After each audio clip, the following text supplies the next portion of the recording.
symbiosis. It's an energy frequency match. So then they can come down through you, right? So the thing is, if you're a very selfish person, all you're doing is every thought you have is just bouncing horizontally within the surface of the ball. You really never get to tap out because your energy frequency is highly divested, highly unsimilar to the universe's energy. So the only way you can get replenished is by energy thievery among each other's hologram, and it's highly limiting, you know.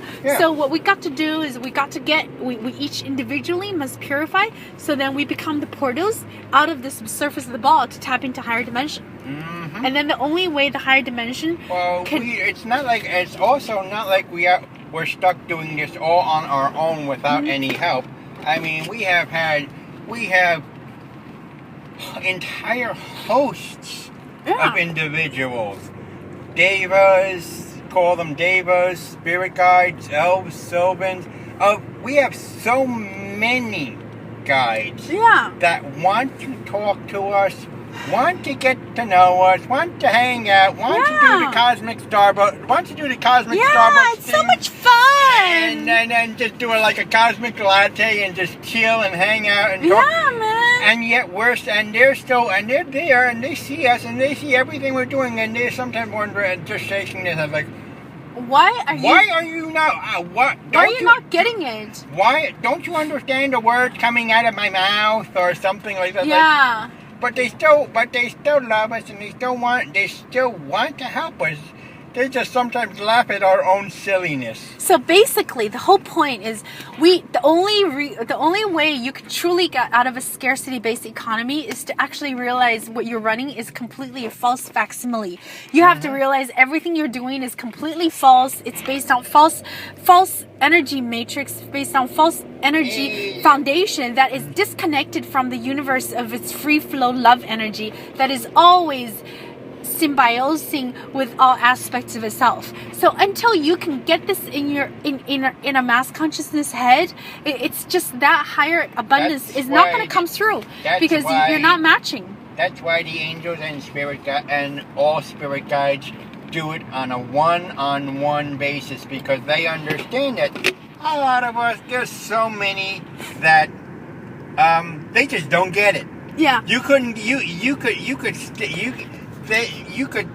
They wouldn't get it if you stood it in front of them within whatever fantasy creation that they could envision in their limited minds, and had stand up in front of them and kiss them on the lips and say hello, and they still wouldn't get it. Right, exactly. But the thing is, so that's why they work on a case by case basis. Yeah. Discreetly and individually, because once they find someone who actually is starting to get a clue, they can't wait. They are overjoyed about this. Yeah. But they also understand that yes, this is awesome. We're now doing the cosmic Starbucks thing. However, I don't want to burn them out on too much information too soon. Right. So you see, the thing is this, right? When you do spiritual practice, you never really have to emulate anybody except for understanding that, you don't have to emulate them in terms of their karmic pattern, in the sense that, this person, they're trying to champion for some social economy. This person is championing for some, freedom for all, and this person is championing for some racial justice and this and that. And then, I don't have a case for racial justice, and I can't be like that. That's totally not the point. So what you have to do is, all you have to work with is generate that state of wishing to benefit all living beings, to get out of your own skin, and then transcend your ego boundary, and then realize that you're actually part of this huge collective of consciousness, and that your mind is co-creating a reality. So once you get a lot of those basics, those are spiritual foundation lessons, right? Then the beloveds, the ones above, and yourself, they will, and you yourself will start to get real clear idea of how you anchor that frequency into the specific patterns of your own life, right? So if you're a policeman and you get this, then you realize, in my line of work, it means that instead of, I don't know, I'm not a policeman, but instead of, say, for example, you hit the prisoners, I say, you know what? Instead of doing this, and I'm gonna just teach them meditation, because I understood the benefit of meditation. So during like my free time, everybody's got a break. Let's all sit down to meditate, right? So that would be one way in which like a prison guard could start anchoring that frequency. Say somebody else, if you're like a seamstress, you might realize, oh, I want all living beings to be so happy. I want them to feel love and stuff. So I'm gonna start designing T-shirts that have a lot of love symbols on them, instead of just designing mundane ones. Like recently, I saw a baby with such a cute baby, and the parents had the baby wear a T-shirt that says, "I'm an evil genius." Do you realize what kind of encoding that is? It's really bad, And the parents but you have to also have to understand the universe does have a sense of humor. I know, but and sometimes some sense of humor is a little twisted.